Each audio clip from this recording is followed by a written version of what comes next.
There's a lot of talk these days of AI. There's a lot of talk of automation. There's a lot of talk of making sure we can work smarter and not harder. But how do you do this effectively, especially right now as a sales rep or a revenue leader? How can I make sure that my team is working on the things that they need to do, but let automation and technology help with the rest? What are the rest? On today's episode, we're going to give you some specific examples. We're going to give you some case studies, and we're going to give you some ways on how you can make sure your team is not only generating more money for your organization, but they're doing the right things and that you can succeed. You're going to love this episode.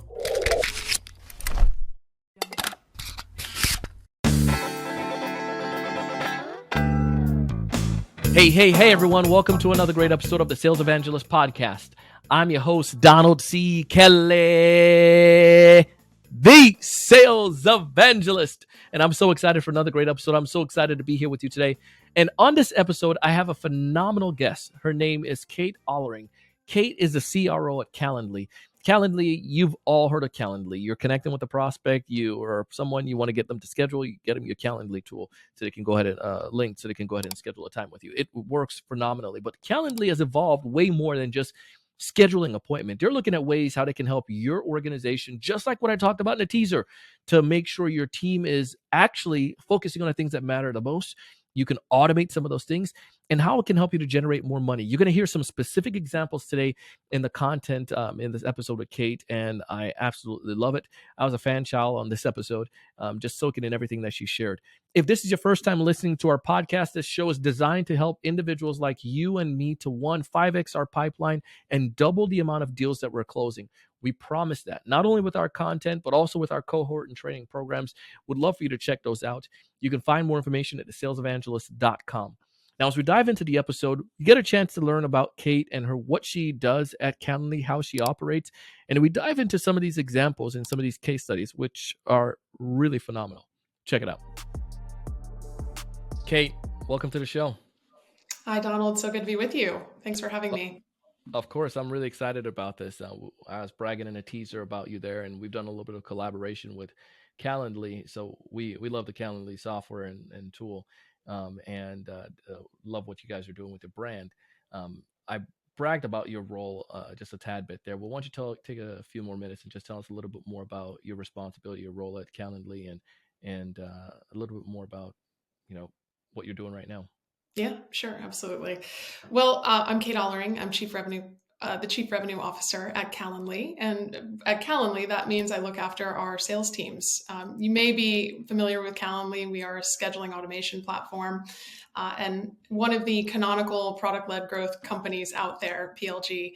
And so that means our roots are really in this self-serve motion. And as many of us in the PLG world are trying to do is, we're trying to tell our story up market and provide an enterprise approach for customers in the mid-market and the enterprise space. And so a lot of my time and my days are spent there with our sales team today and our revenue operations team and our marketing teams to help our customers in larger enterprises crack scheduling automation for their businesses.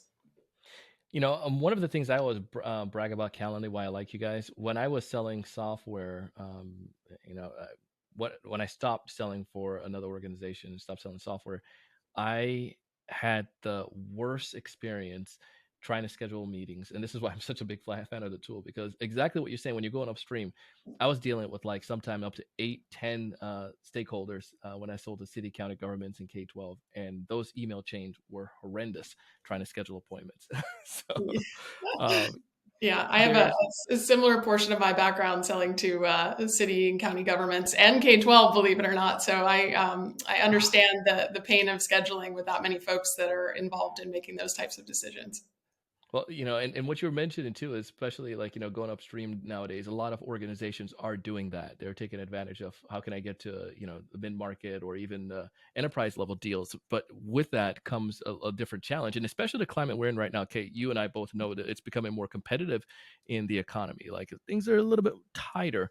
But there's ways that we can go about fixing this. And some of the challenges that I'm seeing, and you mentioned this in one of your talks, I'm going to put a link down below in the show notes so you guys can watch this. But Kate was at SaaStr. Was it last year, Kate, when you gave this talk? Last September. it was growth. We all talked about growth at all costs before, but now the path, but it's now path to profitability, really, right? And in some cases, we got to. You mentioned we got to do a yes, and we got to grow, but we also need to have the path to profitability. Um, Talk to us of just a quick second about that. What some of the challenges you're seeing as you're working with other CROs or seeing this from your level, if you don't mind for a quick sec. Yeah, absolutely. Well, really in the last 12 to 18 months, there's been a dramatic shift in the tech environment and obviously in the economy post-COVID. And cash has become a little bit harder to get, funding has become a little bit harder to get. And so it's forced this extreme focus on profitability and ensuring that we're building businesses that actually eventually make money, which sounds, like pretty wild, especially compared to where we were at in, 2020, 2021. So the game has changed on all of us as executives and for the professionals working in tech. It used to be growth at all costs, and it was, eventually we would find a path to profitability. And now it's, what is your path to profitability, or what are your gross margins going to be this year? And we're getting those types of very pointed questions in our board meetings. If you're a CRO and you can't answer what your path to profitability is, you're going to be in trouble pretty quickly. Whereas, just again, 12 to 18 months ago, it was really how fast can you grow and how many bodies can you absorb in the next 90 days. So a lot of that has changed. The economy has become very challenging. The scrutiny on any kind of net new investment or purchase has really increased. And, again, all of us in customer facing roles have felt that change. Buyers have become more cautious. And, the silver lining to all of that is sales organizations are having to become more focused. We're having to become better than we were 2 years ago when, it was much easier to sell into a mid-size or a large organization. So, it just begs the question, how can we maintain a competitive stance in this economy? How can we drive efficiency in this economy while still worrying about that yes and, which is the revenue growth and the profitability? Oh my goodness. Oh, this is going to be a good episode. Everyone here is, I'm sure, is all perked up now because this is a problem, and we want to go back into that solution. And I want to reiterate one of the things you mentioned was that focus. I see this on so many different fronts, from the way that we see people are going to doing outreach. It's definitely more focused. I got done with a call with another top performer at a large automation sales enablement company, and one of the things he mentioned was their team is becoming more scrutinized and being more focused on the accounts and the deals that they're going after. So everything is in that same vein, but there's got to be a way to do us better. We got to look for ways to improve. And there's so many talks about how can we still maintain personality but still have automation. And I feel automation can help us out. So I want to tackle that. I know there's three main points, Kate, that we're going to tackle today. The first one is the speed of your sales cycle. We're going to go a little bit deeper into that. The second one was how can we get all of your meetings from discovery to demos and pricing just schedule with the right people and get that done faster. And then the third point we're going to focus on is expansion using automation. I want to take a few minutes and just dive into each of these. And you guys have some amazing case studies as well about proving this point. But can you talk to us about the first point here, the speed of the sales cycle? Yeah, absolutely. If you're asking yourself, how do I do this better? How do I get sharper? Everything has become more competitive. Everything has become a little bit harder than it was. How we think about it is, where can we apply really smart automation that will help you speed up your sales cycle and, get to that signed contract a little bit faster. And all of us are asking ourselves these questions of where can we appropriately apply the right level of personalization, and then also appropriately apply the right level of automation that makes our customers happy and moves things forward faster. So I think, as you think about sales and marketing working on this problem together, we've recently introduced Calendly routing, which helps sales and marketing teams increase speed to lead and make it really easy for your customers to book meetings seamlessly with you from your website. And that helps contribute to just taking days off the cycle. As you mentioned, when you were in a sales role, we all know, because we've all been there, that it takes many emails back and forth. Some studies say up between 5 and 7 to get to that booked meeting, and it's just wasted time, and it's there's no value add to that process. So that's not a situation where personalizing really helps move the deal forward or drives any value for the customer. So we're implementing Calendly routing as a part of our sales cycle, and we've seen it speed up our sales cycle at Calendly, and we know other customers do too. We have a customer called Smith.ai, which is a virtual receptionist service. They provide a number of different services for executives and solopreneurs, et cetera.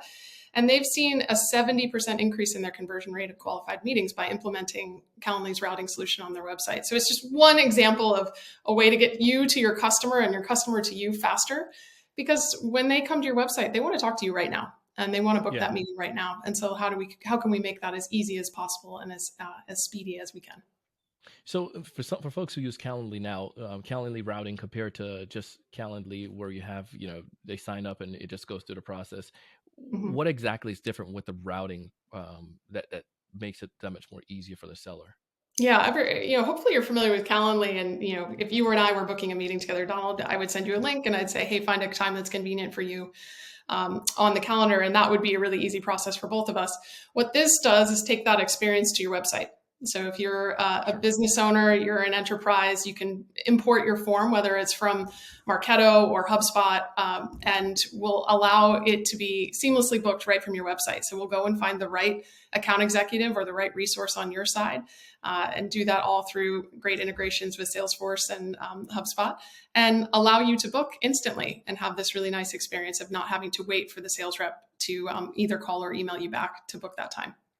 I think one of the cool features of that too, and what I've seen with Calendly routing is that you mentioned a right sales rep. I mean, so many teams have their BDRs, their AEs, and just like even sometimes for our team, we have a small team, but we have reps that are covering different territories, different industries.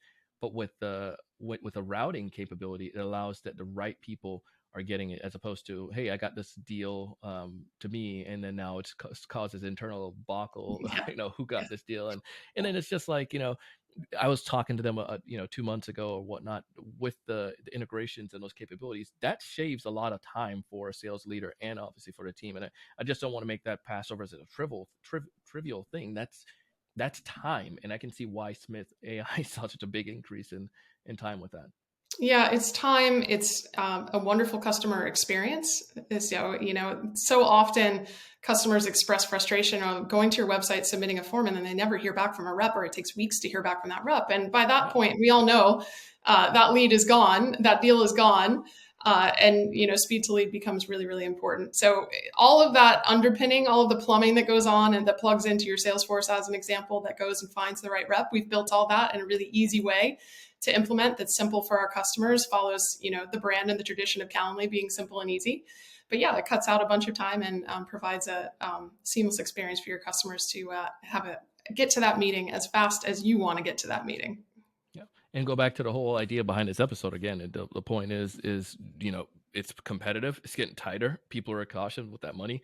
Who's doing a better job getting to me faster while I'm doing my research, and who's going to give that better customer experience? So, absolutely love that. Yeah, there's a bunch of data out there that says basically 50% of all deals are just won by the partner that responds first. So we know how critical this is, and automating this is just it's a no-brainer for me as a CRO.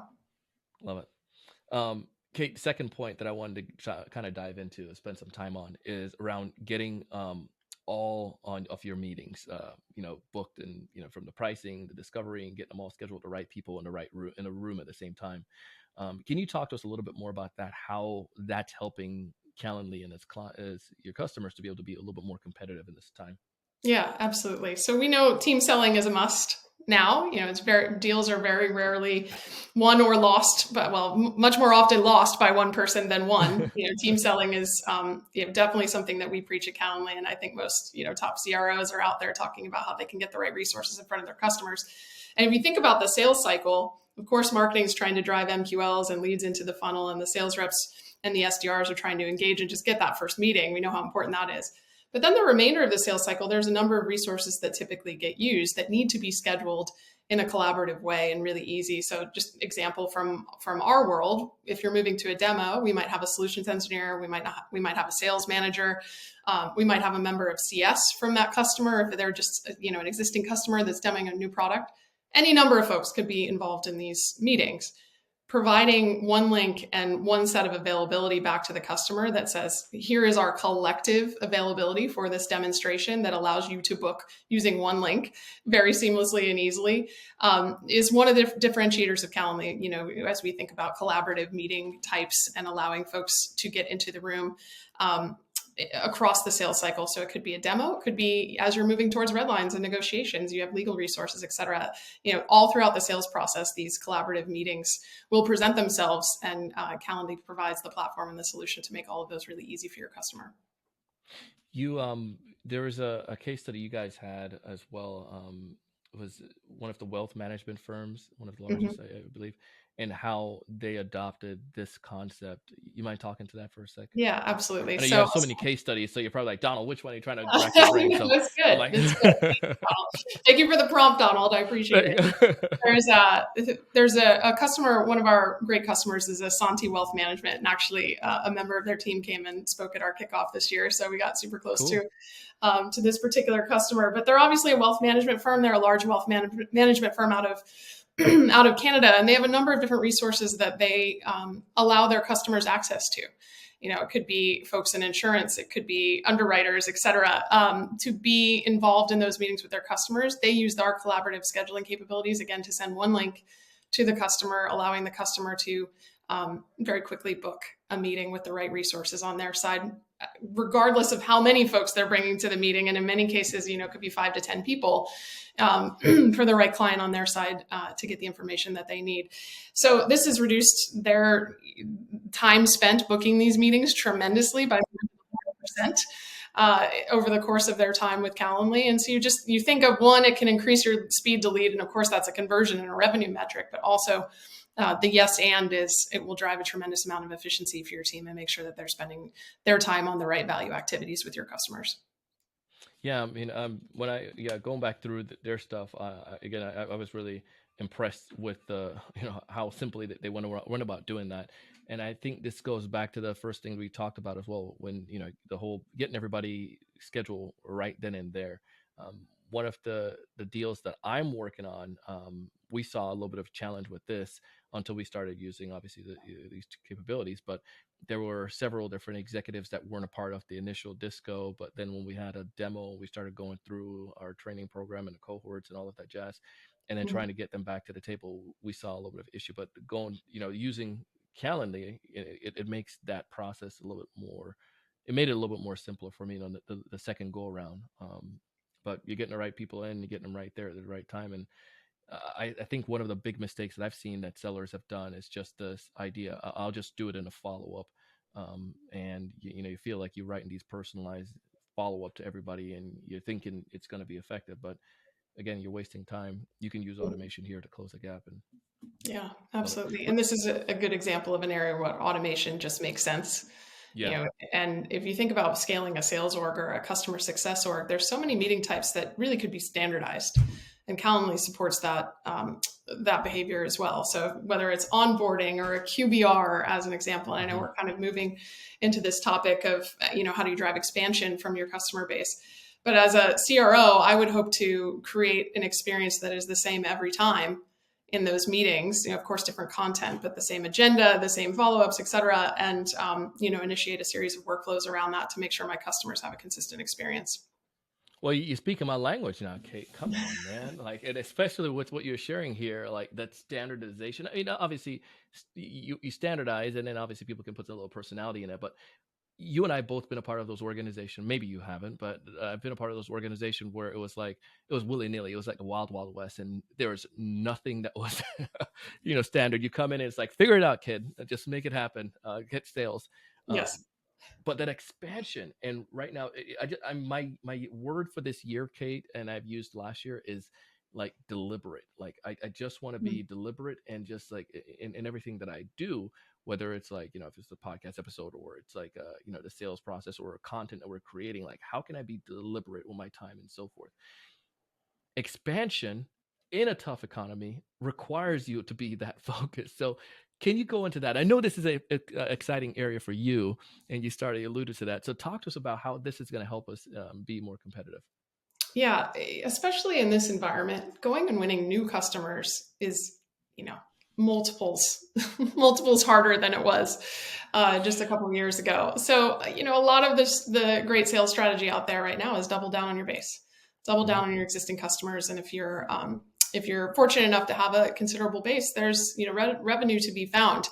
there, but you need to make sure that you're building workflows again across all of your teams to collaborate and expose those opportunities so that you can go get those expansion dollars and help introduce your customers to new ways to get value from your product. So delivering that stellar experience, conveying your business value, again, through these automated workflows, I just think there's a massive opportunity here to be had. One of the things was we have here is using analytics to understand how your prospects want to interact with your team. The days and the types. Can you talk to us a little bit about this Yeah, concept? absolutely. So inside Calendly, there's now an analytics suite that tells you a whole bunch of goodness around, when, how, why customers are taking meetings, what your show rate is for meetings, what are the right days and times to have these meetings. And we're continuing to invest in analytics because we know this is a really interesting area for a lot of our customers. And it goes back to the funnel, really. All of us that own a funnel and spend a lot of our days looking at funnel metrics are just trying to squeeze those, maybe even basis points out of conversion, depending on how big your business is, but certainly percentage points. So analytics not only exists inside Calendly, but also is pretty accessible for other platforms, to absorb, so that you can look at the analytics of your meetings and when people are showing up and how to get more people to show up for those meetings in whatever platform that you're using.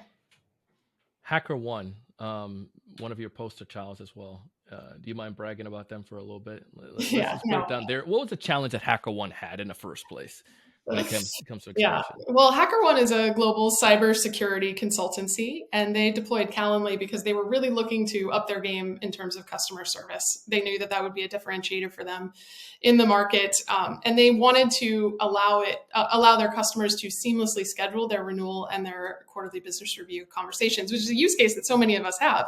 Again, if you have customer success teams, you have account management teams, we want to be in front of our customers talking about the value that we've provided and how we've changed their businesses through our solutions. So how can we standardize that? How can we increase our retention rates? Because more people show up for these meetings and they're easier to be scheduled and attended. And having HackerOne was able to measure the meetings booked before and after Calendly, and they actually booked 114% more meetings year on year. And no one really wants more meetings unless you are in customer success or in account management. And they saved nearly 600 hours while doing so, based on their own internal productivity metrics. And that's just year to date, right? Like that's just since the beginning of the year. So they've recognized that there was tremendous impact to be had by standardizing their approach here, making it really easy again for their customers to attend these meetings and to get them scheduled. And so they're, an awesome customer of ours that's really investing in their customer base and improving their own customer experience. I couldn't agree with you more on that. Like, go back to the idea, easier sell to your current customers. We know some of those things, but also like right now, we've seen that to be true where a couple of ours are coming back and investing in other programs and whatnot.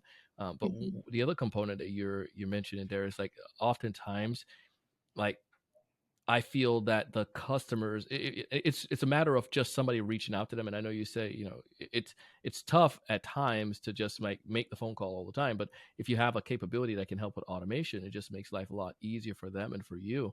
But they just need to get touched. They just need to get hey, I didn't know you offer that, or I didn't know you had routing now, Calendly. I didn't know you had these stats, these analytics now that I could take advantage of to, kind of demonstrate some ROI. And just like those gentle reminders, and that's stuff that all can and should be automated for the team. So again, they can spend their time on higher value conversations with their customers and higher value, solving problems, higher value issues for their customers. The other thing that's helpful here, if you think across again the entirety of the customer lifecycle from MQL through to these QBRs and through to the renewal conversations, is having all of the folks who service your customers on one platform, one scheduling platform, to make all of those conversations simpler and easier to get to. So maybe, again, you're a salesperson and you need to pull in CS, or perhaps you're having a support escalation and we need to book someone from support. Having everybody on the same scheduling platform makes a big difference in the ease and the speed at which we get to customers and solve their problems. We talked about some critical stuff here today, Kate. I'm a sales leader. I'm listening to this episode and I'm like, man, I don't know where to start. It seems like it's a big lift. Where would I start? What do you recommend Well, I think outside of Calendly, what I would recommend is if you haven't already, just take a look at your customer lifecycle map. And what are the points in time that you really want to engage a customer? What are those high value conversations? What are those inflection points that are so critical? And ensuring that you have the right amount and the right blend of personalization and automation to ensure that those moments happen and getting to those moments that matter with your customers. That's where I'd say start. And then, obviously the immediate step too is reach out to Calendly and let us know how we can support you in that effort. It's very likely if you're a sales leader listening to this, and certainly was the case for me prior to joining Calendly, it's very likely that many members of your team are already using Calendly to have these conversations, and, having a more thorough discussion with us can unlock a whole bunch more value, getting a whole bunch of folks onto the platform to use it together. Kate, you make it look so easy and sound so easy. Maybe it is. Calendly is just that simple. It's fun. It is easy when your product is wonderful and great, and most of the time makes people smile. So I feel very fortunate to be in this role.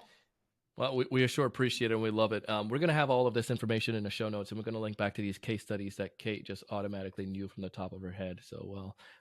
But we have them in the show notes. If folks want to get in touch with you, Kate, and to learn a little bit more about Calendly, where should they go? Where do you want people to come and connect with you? Yeah, I would love for people to go to calendly.com and get started on a free trial. And then you can find me on LinkedIn, Kate Ahlering, Ahlering. Kate, well, I appreciate you taking the time to come on our show today. Gave some great insights, some stuff that I know I'm going back and doing just from listening to this episode. But thank you. I appreciate it a lot. Thanks so much for having me, Donald. Nice to see you. Hey, that was Kate Ahlering. If you haven't done so already, connect with her on LinkedIn. Tell her that you heard about her on the Sales Evangelist podcast. Take advantage of Calendly and some of the cool things that they have to offer. Overall, just love the examples and just specifically how they were able to point this stuff out with their case studies, which we have a link to in our show notes so you can get access to those. Connect with Kate again. Tell her that you heard her and you loved the episode. If this is your first time listening to one of our podcast episodes and you loved it as well, go ahead and drop us a rating and review, man. Just go ahead and subscribe. Wherever you listen to the show, just be notified every time we drop an episode because we're going to keep them to that caliber. In addition to that, we have a lot of sponsors, folks who just love our show and they like to support what we're doing. And I would encourage you to connect with them and to support them because truth is the tool that they're recommending are tools that we love and we enjoy, and therefore we like to brag about them. So check them out. Find their information in the show notes. If you and your team are looking for ways to generate 3 appointments at least per week without spamming from LinkedIn, I got you. My team and I, we have a LinkedIn prospecting course that you would just absolutely love it. It's phenomenal. We promise you will be getting at least 3 appointments per week on LinkedIn if you apply the stuff that we teach you. I would love for you to join our next cohort. Find more information again in the show notes. As always, I want you to thrive. I want you to succeed. I want you to 5x your pipeline, and I want you to be able to close twice as many deals this year. Let us help you. Let's go out, raise your level of thinking, and do big things. See you in the next one.